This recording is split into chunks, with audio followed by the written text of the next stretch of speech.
ചോക്കാടുള്ള നമ്മുടെ സഹോദരൻ കടുവ പിടിച്ച് മരണപ്പെട്ടപ്പോൾ നമ്മുടെ ബഹുമാനപ്പെട്ട MLA കഴിഞ്ഞ നിയമസഭാ സമ്മേളനത്തിൽ ആവശ്യപ്പെട്ടതാണ് കേരളയും പരിസര പ്രദേശങ്ങളും ഇറങ്ങിയ കടുവയെ പിടിക്കാൻ വേണ്ടി കൂട് വെക്കാൻ. പക്ഷെ ഇന്ന് വരെ ഒരു കൂട് വെക്കാനോ അല്ലെങ്കിൽ മറ്റുള്ള കാര്യങ്ങൾക്കോ തയ്യാറായിട്ടില്ല. അപ്പൊ അതുകൊണ്ട് എനിക്ക് പറയാനുള്ളത്, കരുവാണ്ട് പഞ്ചായത്തിലെ കുറച്ച് മെമ്പർമാരുണ്ട്. അവര് പറഞ്ഞിട്ടാ തോന്നി ഇവിടെ കടുവനെ പിടിക്കേണ്ടത് സോണിയാഗാന്ധി, പ്രിയങ്ക ഗാന്ധി, രാഹുൽ ഗാന്ധി ആണെന്നാണ് അവരെ വോട്ടും കൊണ്ട് പറഞ്ഞത്. രണ്ട് മെമ്പർമാര് മണ്ടത്തരം കാണിച്ചാണ്ട് ഓരോ ചാനലിന്റെ മുമ്പ് കൂടി അവരെ ഫോറസ്റ്റുകാരെ വയ്യാതെ നടക്കുകയാണ്. അപ്പൊ എനിക്ക് പറയാനുള്ളത് ഫോറസ്റ്റുകാരോട്, ഇതിൽ എന്തോ ഒരു കളിയുണ്ട്. കണ്ണിൽ കണ്ടിട്ട് പോലും വെടിവെക്കാൻ തയ്യാറായിട്ടില്ല. കണ്ണിൽ കണ്ടുപോലും വെടിവെക്കാൻ തയ്യാറായില്ല. ഇവിടെ പഞ്ചായത്ത് ഭരണസഭന്റെ കുറച്ച് ആൾക്കാർക്ക് നടക്കാൻ വേണ്ടിയുള്ള തയ്യാറെടുപ്പ് നടത്തിക്കൊണ്ടിരിക്കുകയാണ്. ഇപ്പൊ ഇന്ന് കേരളത്തിലെ ജനങ്ങൾ വയലന്റാണ്. അപ്പൊ അതുകൊണ്ട് ഞങ്ങൾ ഇതൊരു സൂചനയാണ്. ഇവിടെ UDF കോട്ടയും മറ്റുമൊക്കെ ഇവിടെ ചാനലിലൂടെയും മറ്റൊക്കെ പരിചയപ്പെടും. ഞങ്ങൾ UDF കാരോട് ഒറ്റക്കെട്ടാണ്. അതിൽ യാതൊരു സംശയവും വേണ്ട.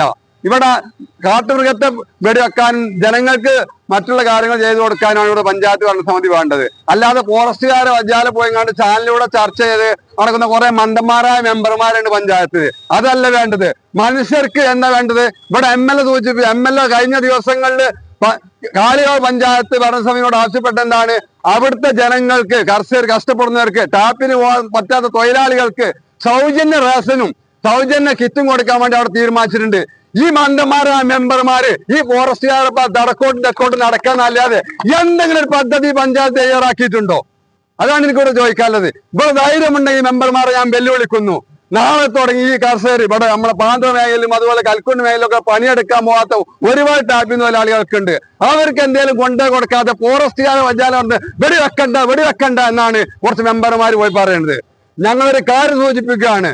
ഈ കടുവയെ വെടിവെച്ചില്ലെങ്കിൽ, അതല്ലെങ്കിൽ ഇനിയൊരാളെ പിടിച്ചാൽ ഈ കരുവാണ്ടി ഗ്രാമപഞ്ചായത്ത് അല്ലെങ്കിൽ എല്ലാ മേഖലയും കത്തിച്ചാമ്പലാവുന്ന അവസ്ഥയിലേക്ക് ഞങ്ങൾ പോകേണ്ടി വരും. അതുകൊണ്ട് നിയമം കയ്യിലെടുക്കാതിരിക്കാനല്ലേ തോക്ക് ഞങ്ങൾക്കും കിട്ടും, ഫോറസ്റ്റുകാർക്കും കൂടി ഞങ്ങൾക്കൊക്കെ അത് വെടിയൊക്കെ പോയിട്ട് ആ രൂപത്തിലേക്ക് UDFന്റെ ഇവിടുന്ന് തള്ളിവിടരുതെന്നാണ് ഞങ്ങൾക്ക് പറഞ്ഞത്. എന്തായാലും ഇതൊരു സൂചന മാത്രമാണ്. ഈ സൂചന കണ്ടുപഠിച്ചില്ലെങ്കിൽ ശക്തമായ സമരപരിപാടിയായിട്ട് ഞങ്ങൾ ഇനിയും മുന്നോട്ട് പോകുമെന്ന് മാത്രം പറഞ്ഞുകൊണ്ട്